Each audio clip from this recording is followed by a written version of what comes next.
If you need to create a passport-size photo in Adobe Photoshop, this guide will walk you through the exact steps in a simple, beginner-friendly way.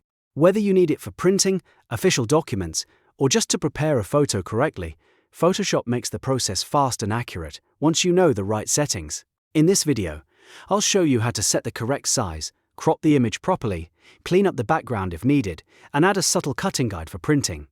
And if this tutorial helps you, make sure to hit the like button and subscribe for more easy Photoshop tips just like this. Alright, let's jump right in.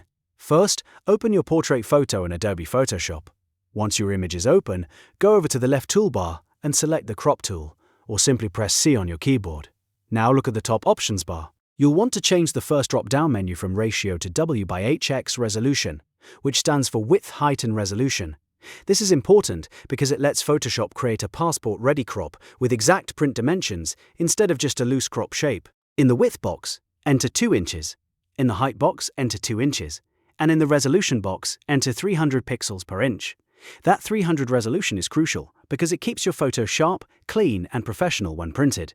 Now that the crop tool is set correctly, start positioning the crop box over your photo. Passport photos have strict face placement rules, so you want to align the image carefully. Click and drag the corners of the crop box until your head is centered properly. A good guideline is to make sure your eyes sit roughly 1/3 of the way down from the top edge of the frame, and your head and shoulders are centered within the square. Also, your head should take up most of the image, usually around half to a little under 3/4 of the total height, depending on the passport standard you're following. Once everything looks balanced, press Enter to apply the crop.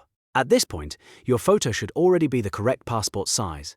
Now let's talk about the background, because in many cases, this step is just as important as the crop itself. Passport photos usually require a plain white or off-white background, with no distractions, no shadows, and no clutter. If your background is already clean, you may not need to change anything. But if you do need to fix it, Photoshop gives you a very easy way to do that. Look at the floating contextual taskbar and click Remove Background. If you don't see that, you can go to Window, then Properties, and find the same option there. Photoshop will use its built-in AI to isolate the subject and separate you from the background automatically. Once that's done, create a new layer by pressing Ctrl+Shift+N on Windows or Command+Shift+N on Mac. Then drag that new layer underneath your portrait layer. Next, go to Edit, then Fill, and choose white as the fill content. Click OK, and now your background will be perfectly white. If the portrait and background are on separate layers, and everything looks correct, you can merge them into one final image by selecting the portrait layer and pressing Ctrl+E on Windows or Command+E on Mac. This creates a cleaner, flat passport photo file that is easier to save and print. Now for one more helpful finishing touch. If you want to make it easier to cut the photos out later with scissors, you can add a very subtle border guideline. This is especially useful if you plan to print multiple passport photos on one sheet. To do that, double-click the empty space next to your layer name to open the Layer Style window. On the left side, check Stroke. Then set the size to 1 pixel or 2 pixels.